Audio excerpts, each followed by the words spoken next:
قمرون قمرون قمر سيدنا النبي قمرون. Sedaya mikiraken tiang sanes, wallahu fi aunil abd ma kana al abdu fi auni akhih. Gusti Allah badhe nulung nek kita niki nulung wong liya. Nek kita niki pengen ditulung kalih Gusti Allah, nulung wong liya. Makane sedaya mikiraken tiang sanes. Semua ini.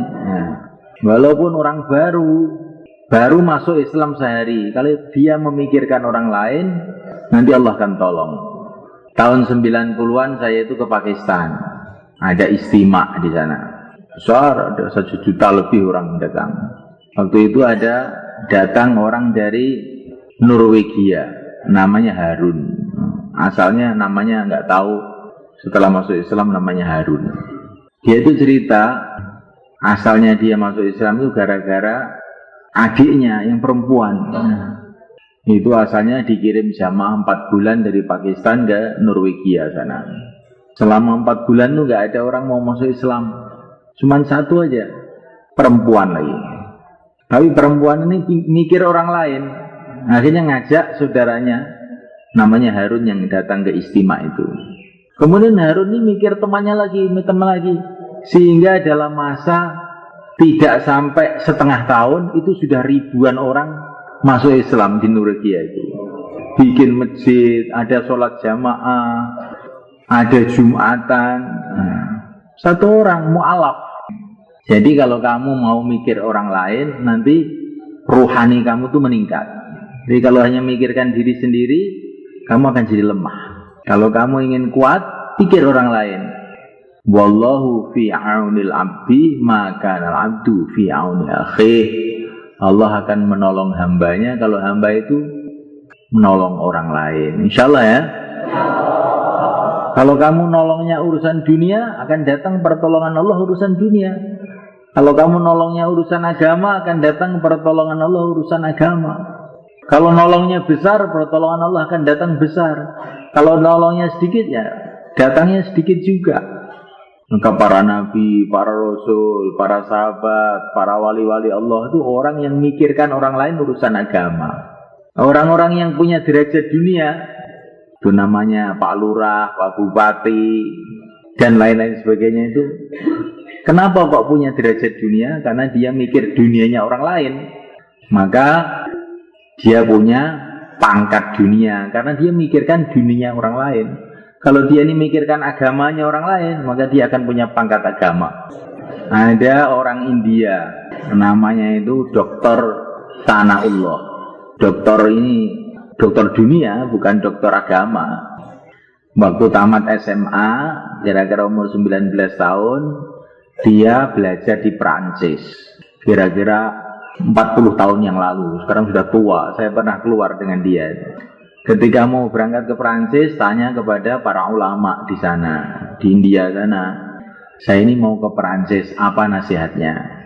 Maka para ulama itu mengatakan, Prancis itu seperti lautan. Lautan maksiat, lautan kufur, lautan musyrik, lautan segala kejahatan itu ada di sana. Kamu masuk ke lautan, kalau diam saja ya tenggelam.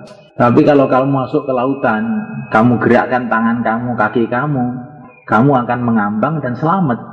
Maksudnya bagaimana? Kamu nanti di sana ajak orang-orang Islam dari negara mana-mana yang pada belajar di sana itu untuk mengamalkan agama, untuk menghidupkan masjid, untuk keluar 3 hari. Nah, pada waktu itu seluruh Prancis itu baru ada 1-2 masjid. Itu pun kalau Jumatan hari Minggu. Karena kalau hari Jumat semua kerja semua. Jadi kalau Jumatan hari Minggu, nggak ada masjid Jumatan itu. Karena Allah ini bergerak ke sana. Kurang lebih 5 tahun dia selama kuliah di sana. Sekarang ini setelah 40 tahun dari kepergian sana Allah itu, ada 4.500 masjid di Prancis. Dan itu hidup semua amalan. Dimulai dari pelajar SMA yang pikir. Ada orang namanya Andri. murid Man Madiun, ikut sanlat 3 hari di sini. Setelah itu dia kuliah di IAIN. Kemarin membuat sanlat seperti ini juga di pesantren Al-Hakiki Sidoresmo Jagir Surabaya. 1 orang sekarang bikin sanlat, ngundang teman-temannya bikin sanlat di sana. Kemarin ada berapa ratus orang, ratusan orang itu ikut sanlat, 800 orang di Surabaya. 1 orang sanlat Madiun, belajar cuma 3 hari di sini. Sekarang gurak kan banyak orang di sana. Sekarang naik lagi Sunan Ampel. Nah, kamu kira Sunan Ampel itu orang tua, jenggot putih gitu? Enggak. Datang ke sini umurnya baru 19 tahun. Sunan Ampel itu ya seperti anak SMK lah gitu. Tapi ini orang mikir agama, ini otaknya ini mikir agama aja. Selama 40 tahun seluruh Jawa masuk Islam. 40 tahun seluruh Jawa masuk Islam. Maka orang itu kalau mau mikir agama nanti jadi kuat. Tapi kalau hanya mikir perutnya aja, nanti jadi kayak kucing ya. Ramadan nggak Ramadan makan aja namanya kucing itu. Jadi kalau orang Ramadan masih makan juga siang, apa bedanya dengan kucing? Malah baikan kucing. Kucing kakinya 4, dia kakinya cuma 2. Kalau orang Ramadan atau bukan Ramadan tidak menutup aurat, wanita nggak nutup aurat, kalah dengan kucing. Kucing aja masih nutup aurat semua, ada pakai bulu, baju bulu. Ayam aja masih pakai celana sampai dengkul. Ini manusia kok nggak pakai tutup aurat, kalah dengan ayam. Anak-anak semua, setelah kamu keluar 3 hari ini, mesti kamu harus bisa mengambil satu kesimpulan. Kalau kamu bisa mengambil satu kesimpulan ini, kamu berarti lulus. Apa kesimpulan ini? Agama itu penting. Sangat penting. Bahkan yang terpenting dari segala yang penting. Karena apa?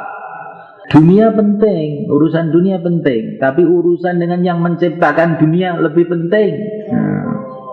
Urusan dengan orang tua penting, tapi urusan dengan yang menciptakan orang tua lebih penting. Saya tidak mengatakan urusan dunia nggak penting lah ya, penting juga, tapi urusan dengan pencipta dunia lebih penting. Itulah agama. Maksudnya agama ini Islam. Nah, kalau bukan Islam itu bukan agama. Menurut Allah, inna dina indallahil Islam. Menurut Allah agama itu Islam. Nah, itu Islam itu agama. Harus mantap. Wa may yabtaghi ghairal islami dinan fala yuqbala min wa huwa fil akhirati minal khasirin. Barang siapa mencari agama selain Islam, tidak akan diterima oleh Allah, dan di akhirat dia akan rugi selama-lamanya. Agama ini penting. Dunia ini diciptakan oleh Allah karena masalah agama. Dunia hiruk pikuk ini semua diciptakan oleh Allah karena agama. Untuk apa? Untuk ujian. Siapa yang mau ngamalkan agama, siapa yang nggak mau ngamalkan agama. Dunia ini isinya cuma 2, enak dan tidak enak. Enak itu ujian, syukur apa enggak. Enggak enak itu adalah ujian, sabar atau tidak. Seluruh alam dunia ini adalah tanda-tanda keagungan Allah. Matahari terbit, matahari tenggelam, tumbuh-tumbuhan, lautan, daratan, gunung-gunung. Tanda-tanda kebesaran Allah, kekuasaan Allah. Yang paham, melihat gunung teringat Allah, melihat matahari teringat Allah, melihat tumbuh-tumbuhan teringat Allah. Dari tanah kok bisa keluar semangka, dari tanah keluar tebu, dari tanah keluar macam-macam tumbuh-tumbuhan. Ini ada yang ngatur ini. Kalau kamu tuh punya kotak, dibuka keluar semangka, dibuka lagi keluar durian, pasti kamu menyimpulkan mesti ada yang naruh ini. Nah, kan gitu kan. Ya, ini bumi ini seperti kotak. Oh, keluar semangka, keluar durian, keluar mangga, mesti ada yang naruh ini. Siapa yang naruh? Allah. Dunia ini diciptakan oleh Allah untuk masalah agama. Kita pun diciptakan oleh Allah karena masalah agama, yaitu untuk amal agama. Akhirat diciptakan oleh Allah karena masalah agama, yaitu untuk membalas orang-orang yang amal agama, namanya surga di sana. Untuk menghukum yang tidak mau amal agama, namanya neraka. Dunia ini untuk agama, akhirat untuk agama. Kita untuk agama, maka kita harus pentingkan agama ini sampai akhir hayat kita. Supaya kita ini bisa mementingkan agama, maka perlu kita buat 4 kerja. Kalau 4 kerja ini ada dalam kehidupan kita, maka kita bisa mementingkan agama, akhirnya bisa amal agama. Kalau kita amal agama, apa hasilnya? Hidup kita di dunia akan tenang dan tentram. Kemudian kita akan dikirim ke surga Allah, menjadi raja-raja di sana. Wa idza ra'aita thamma ra'aita na'iman wa mulkan kabira. Jadi raja-raja besar di surga Allah. Istana-istana dari emas, dari intan. Kemuliaan yang kekal abadi selama-lamanya. Hidup terus, nggak ada mati. Muda terus, nggak ada tua. Sehat terus, nggak ada sakit. Mulia terus, nggak ada hina. Gembira terus, nggak ada susah. Selama-lamanya, jutaan tahun, triliun-triliun tahun, nggak ada habisnya. Apakah 4 kerja itu? Yang pertama kali kita buat suasana dakwah. Maksudnya suasana dakwah itu bagaimana? Senantiasa kita dengarkan, senantiasa kita sampaikan bahwa kita ini hamba Allah, tinggal di bumi Allah, di bawah langit Allah, makan rizki dari Allah, maka kita harus taat kepada Allah. Taat kepada Allah itu dimulai dengan sholat 5 waktu. Kemudian yang kedua, dakwah itu, kita ini adalah umatnya Rasulullah SAW. Kita punya pimpinan semulia-mulianya pimpinan yang punya triliun-triliun keistimewaan. Itulah yang mulia Nabi Agung Muhammad SAW. Dia ini adalah utusan Allah untuk membimbing kita menuju ridha Allah, menuju surga Allah. Maka kita cintai beliau, kita amalkan sunnah-sunnah beliau, sehingga kita nanti akhirnya berjumpa dengan beliau di surga Allah. Yang ketiga, dunia tidak lama, akhirat selama-lamanya. Kita ini dalam perjalanan menuju ke sana. Tambah hari tambah dekat ke sana. Kita itu setiap hari ke sekolahan, lama-lama sampai akhirat. Ke sawah, lama-lama sampai akhirat juga. Seluruh jalan yang ada di dunia ini adalah jalan menuju akhirat, jalan menuju kuburan. Inilah dakwah. Maka kita harus siap-siap untuk bangun akhirat. Ini 3 ini dakwah itu. Bicara bahwa kita ini hamba Allah, tinggal di bumi Allah, di bawah kolong langit Allah, makan rezeki dari Allah, kita harus taat kepada Allah, ingat kepada Allah. Yang kedua, kita ini umat Rasulullah, semulia-mulia Nabi, semulia-mulia Rasul yang dibimbing langsung oleh Allah, kita ikuti kehidupan beliau. Yang ketiga, kita ini mau ke akhirat, siap-siap ke akhirat. Apa yang bermanfaat di akhirat kita buat, apa yang membahayakan di akhirat kita tinggalkan. Kemudian yang kedua, supaya kita bisa mengamalkan agama, mementingkan agama, kita harus buat suasana taklim, suasana ilmu. Bagaimana caranya? Yang pertama kali ilmu fadhail. Tiap hari baca kitab fadilah amal sebagaimana yang kamu baca waktu keluar itu, sehari setengah jam. Bersama keluarga, bersama teman-teman di masjid. Insya Allah. Untuk apa?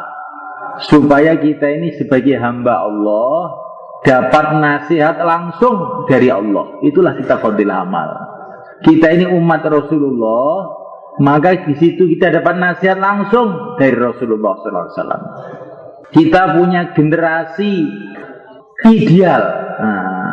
Generasi percontohan, yaitu para sahabat. kita di situ dapat nasihat dari para sahabat. Kita ini punya orang-orang tua, yaitu para ulama, para wali-wali Allah. Di situ nasihat para ulama, para wali-wali Allah ada. Jadi dengan baca kita Fadilah Amal itu, kita mendapatkan nasihat dari pencipta alam semesta, nasihat dari Rasulullah utusan Allah, nasihat dari para sahabat, murid-murid Nabi, nasihat dari para wali-wali dan para ulama-ulama. Sehingga hidup kita terarah. Kalau orang tidak ada taklim, hidupnya bingung. Saya itu mau ikut siapa? Bingung. Akhirnya ikut setan. Man laisa lahu syekh fa syaikhuhu syaitan, katanya para ulama. Orang yang tidak punya pimpinan, orang-orang lurus ini pimpinannya setan nanti. Maka kita harus buat suasana taklim di rumah sama keluarga kita, di masjid dengan teman-teman kita. Yang belum punya kitab Fadilah Amal, usahakan beli. Itu kitab penting untuk supaya hidup kita terarah. Terarah ini penting, bukan semua yang penting hidup yang terarah. Kita punya mobil, arahnya nggak jelas. Oh, masuk selokan, masuk jurang nanti. Hidup juga begitu. Walaupun mobil Mercedes, mobil mewah, tapi kalau nggak terarah, bahaya banget ini. Jenuh nabrak ya apa-apa nanti.